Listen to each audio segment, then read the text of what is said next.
Este año, el año nuevo cae, como sabemos, en un fin de semana. El viernes es el 31, el sábado es el primero. Y nosotros en la iglesia celebramos el primero de enero, el primer día del año, con el más antiguo de los dogmas marianos, ¿no? María Madre de Dios, María Theotokos, María Madre de Dios. Y por eso para nosotros la transición al año nuevo, que marca un nuevo año en la historia de Jesucristo, ¿no? Así es como contamos los años. Este año, el 2022, es el año 2022 del nacimiento, del año del nacimiento de nuestro Señor Jesucristo. Es así como lo contamos. Y obviamente alguno que está mejor informado sobre esto nos va a decir, bueno, pero Alejandro, hay un problema entre los años julianos y los años gregorianos, la cuenta de los años, la verdadera fecha del nacimiento de Jesucristo.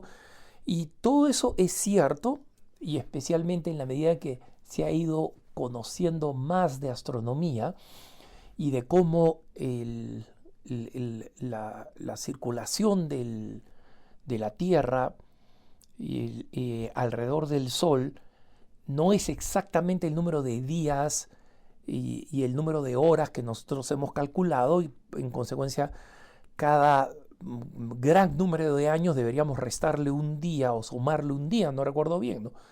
Pero todos estos aspectos estrictamente científicos sobre la cuenta de los años es absolutamente irrelevante de la intención, ¿no?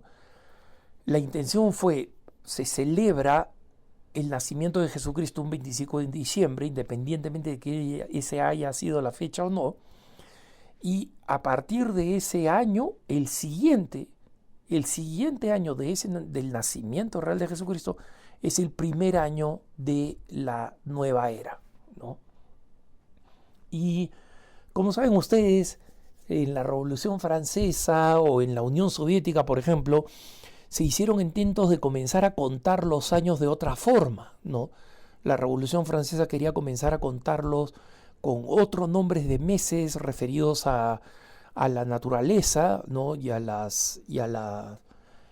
los cambios de las estaciones, etcétera. Rusia quería comenzar a cortarlos, en la Unión Soviética comenzar a contarlos a partir de 1917, de la Revolución Rusa, pero todos estos intentos han fracasado y nosotros seguimos celebrando hoy en día, incluso aquellos anticristianos que dicen que no quieren reconocer 2022 de la era cristiana, ¿no? O AD, como se decía en latín, Anno Dominis, ¿no? Los años del Señor, es decir, desde la llegada del Señor Jesús, ¿no? Dicen en cambio el 2022 de nuestra era, ¿no? Es nuestra era. Insinuando que, bueno, fue completamente arbitraria la forma de contar las fechas, pero como saben ustedes, los chinos tienen su propio calendario, están mucho más avanzados en el número de años, y el mundo musulmán también cuenta sus años a partir de una fecha establecida de acuerdo a Mahoma. Pero todo el mundo, para poder negociar, para poder operar, para poder trabajar, tiene que considerar la fecha del nacimiento de Jesucristo. Y esto es así porque el nacimiento de Jesucristo fue un antes y un después en toda la historia de la humanidad. No solo aquellas regiones que fueron cristianas y se convirtieron en cristianas tempranamente, sino para toda la humanidad, ¿no? Porque incluso aquellas partes de la humanidad, pensemos en Japón, por ejemplo, o en Yemen, ¿no? Los países en los que se sabe que la penetración cristiana es una de las más bajas. En Yemen supuestamente hay 0 cristianos, ¿no? Y yo no creo que hay 0 cristianos, supongo que deben haber pues 4 o 5 o 10, o lo que sea, de las comunidades que estuvieron cercanas a esa región, y las organizaciones de benevolencia cristianas que operaron en Yemen antes de que entrara en la guerra, ¿no? Y en Japón, que siempre ha sido un enorme misterio, porque en un país donde han habido tantos misioneros, franciscanos y jesuitas especialmente, y tantos misioneros mártires, tantos misioneros perseguidos y atacados. Y es importante destacar esto porque sabemos que la sangre de mártir es semilla de cristianos, ¿no? Porque incluso cuando se descriminalizó el cristianismo, es posible que el movimiento de evangelización y que el surgimiento de instituciones cristianas, como la gran Universidad Jesuita de Sofía, por ejemplo, en Tokio, o las grandes escuelas cristianas que son frecuentadas por las élites porque quieren una mejor educación occidental, el número de cristianos no se mueve desde hace cientos de años, no solamente décadas, sino cientos de años, del 0.7% de la población. Pero aún allí, la manera como se cuentan los años es la manera cristiana.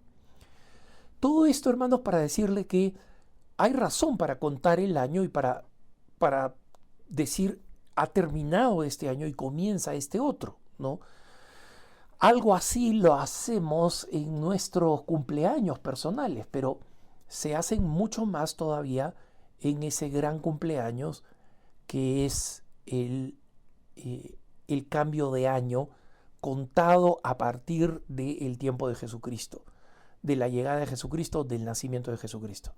Y claro, cuando hacemos esa cuenta, toma sentido una práctica que muchas personas tienen, que es la de hacer resoluciones de Año Nuevo, ¿no? Y muchas de estas resoluciones en los países occidentales, por ejemplo, se han convertido en un motivo de broma, ¿no? El comienzo del año es efectivamente cuando más gimnasios y lugares de ejercicios, de deporte, ¿no? Piscinas públicas para natación, lugares de pistas de correr y gimnasios, como decía, reciben el mayor número de personas que se inscriben. ¿Y por qué? Porque muchas personas, un gran número de personas, especialmente después de los excesos de comida, pues en el fin del año, toman la decisión, bueno, voy a mejorar mi salud, voy a perder peso, etc., ¿no?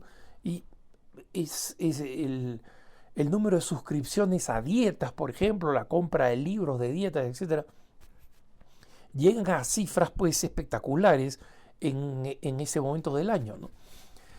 Y como digo, son motivo de broma porque aquella otra de las cosas que se registran son las personas que la compra de bicicletas estacionarias, por ejemplo, o de bicicletas comunes para comenzar a digamos, salir a hacer ejercicios, y de trotadoras, ¿no? de bandas sin fin para correr.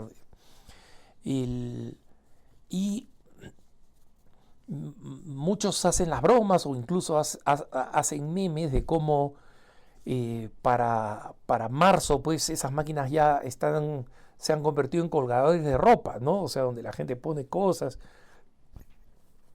porque la gente dejó de usarlas para el objetivo para el que habían sido creadas, ¿no? O sea, o adquiridas, mejor dicho.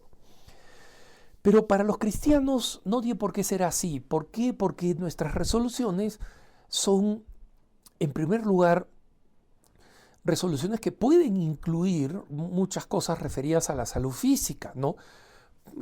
Todo el mundo sabe que la salud es un don de Dios y hay que cuidarlo como tal.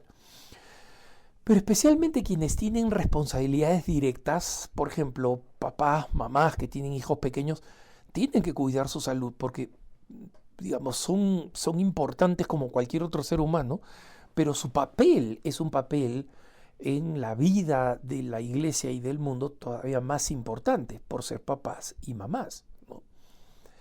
Entonces, en primer lugar, esas resoluciones pueden ser resoluciones físicas, pero todas ellas, a diferencia de resoluciones que son autorreferenciales, que no tienen, digamos, un propósito trascendental para nosotros, sí, estas resoluciones tienen como punto en común, incluso las resoluciones que puedan ser de naturaleza física, tienen como punto en común el tratar de acercarnos más al Señor, de ser mejores cristianos. Y en consecuencia, también van relacionadas con resoluciones que tenemos que tomar respecto de nuestro hábito de oración, por ejemplo.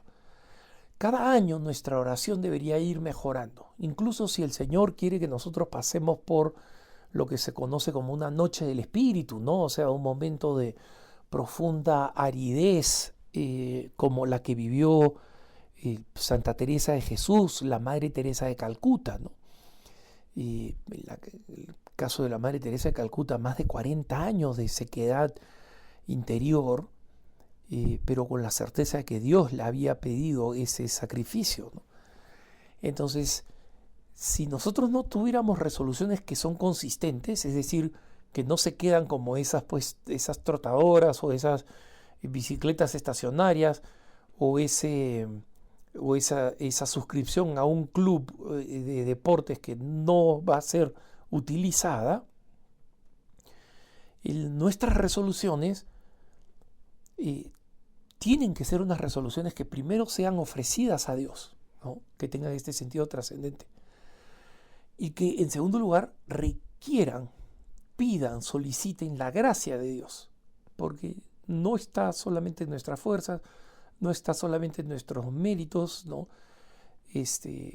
Si el Señor no construye la casa, en vano se afanan los trabajadores, nos recuerda las Sagradas Escrituras, ¿no? Y efectivamente también la casa de nuestros propios proyectos personales, la construcción de nuestros objetivos y de nuestros deseos de ser mejores, que encuentran una excelente ocasión en el comienzo del año, porque es un nuevo comienzo del año cristiano, ¿no? No es una fiesta secular. Es una fiesta que ha sido convertida en secular, pero no es una fiesta secular, ¿no? Entonces, esto significa para nosotros que podemos y debemos hacer una resolución, pero una resolución que esté completamente fundada en el Señor, en el crecimiento interior y en la súplica de la gracia del Señor para que estas resoluciones sean buenas para nosotros espiritualmente y sean buenas para la mayor gloria de Dios. Que tengas un buen día.